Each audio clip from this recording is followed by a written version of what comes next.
సమూయేలు అన్నాడు, నీవు చేయొద్దన్న పని చేశావు కాబట్టి దేవుడు నీ యొక్క రాజ్యాన్ని, నీ యొక్క అధికారాన్ని తీసివేసి పొరుగు వానికి ఇస్తున్నాను. దేవునికి ఎన్నిక లేని వాడిని దేవుడు ఎన్నిక చేసుకుంటాడు.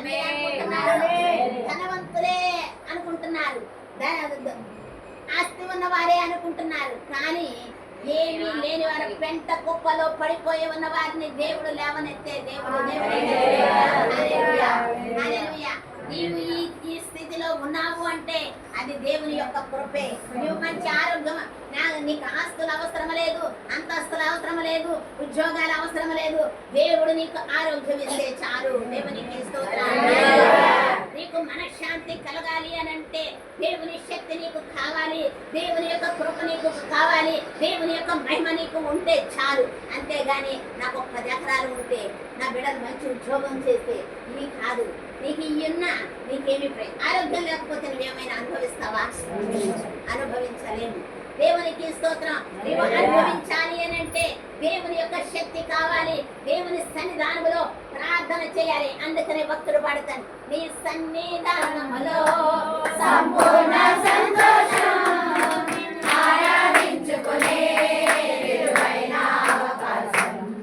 నీ సన్నిధానములో సంపూర్ణ సంతోషం ఆరాధించుకునే విలువైన అవకాశం.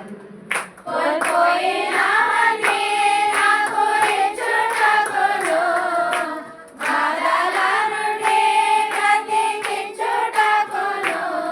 కోల్పోయినవన్నీ నాకు ఇచ్చుటకును, బాధల నుండి బ్రతికించుటకును.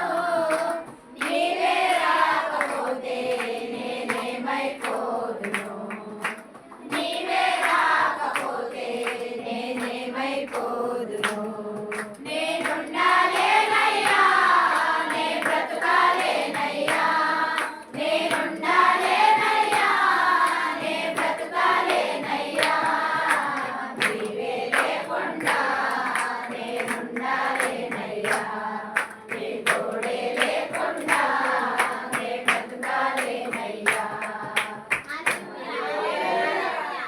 ఈ సన్నిధానంలో మనకి సంపూర్ణమైన సంతోషము కలగాలి అనంటే, సంపూర్ణమైన ఆనందము కలగాలి అనంటే దేవుని సన్నిధానానికి రా. దేవుని సన్నిధానంలో మోకరించు, కన్నీరు విడువు. నీ బిడ్డల కోసము, నీ భర్త కోసము, నీ బిడ్డల కోసము, నీ బంధువుల కోసము, నీ ఇరుగు పొరుగు వారి కోసము నీవు కన్నీరు కార్చు. అసూయతోను, ద్వేషముతోను, క్రోధముతోను ప్రార్థన చేస్తే ఆ ప్రార్థన దేవుని సన్నిధికి చేరదు. దేవునికి స్తోత్రం. హల్లెలూయా, హల్లెలూయా.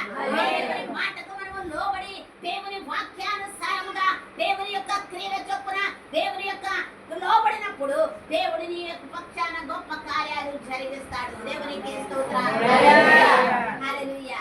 అందుకనే మనము దేవుని సన్నిధికి వెళ్ళాలి, దేవుని సన్నిధానంలో ప్రార్థన చేయాలి, దేవుని సన్నిధానంలో కన్నీరు కారవాలి. అయితే దేవుని సన్నిధానం వెళ్దాం. 12 గంటలు, 9 గంటలకు ఆరాధన అంటే 11:30కు వస్తారమ్మా. 11:30కు వస్తారు. 11:30కు వచ్చి ఆ పక్కన ఈ పక్కన అంతా ఏం చేస్తారు, తరిమి చూసుకుంటారు. ఏమే నెక్లెస్ వేసుకొచ్చింది, చివరికి ఏమి దిద్దులు పెట్టుకొచ్చింది, ఎంత చీర కట్టుకొచ్చింది, ఎలాంటి చీర కట్టుకొచ్చింది, ఇవి చూసుకుంటున్నారు. కానీ దేవుడు నా కుటుంబాన్ని నిలువబెట్టాలి, నా కుటుంబాన్ని నిలువబెట్టాలి, నా కుటుంబంలో గొప్ప కార్యాలు జరగాలి, నా బిడ్డలను గొప్పవంతులుగా చేయాలి అన్న ఆలోచన లేదు. ఇరుగు పొరుగు వాళ్ళ ఆలోచనలతో నువ్వు వస్తే నీకేమి జరుగుతుంది? దేవుని సన్నిధికి వస్తే అయితే కీడు జరిగిన తర్వాత ఏమంటాము తెలుసా?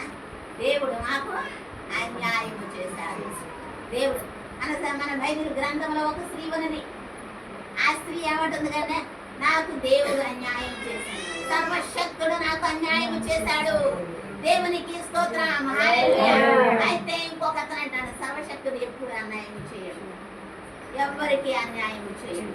నీవు దేవుని శక్తిని కలిగి ఉన్నప్పుడు, దేవుని మహిమను కలిగి ఉన్నప్పుడు, దేవుని మాటకు లోబడి ఉన్నప్పుడు దేవుడు నీ పక్షాన గొప్ప కార్యాలు జరిగిస్తాడు. నీవు ప్రార్థన చేయకోకుండా అమ్మగారు చేస్తుందిలే, అయ్యగారు చేస్తుందిలే, ఆ వాణి అక్క చేస్తుందిలే, ఆ తేజక్క చేస్తుందిలే అని అనుకుంటాం.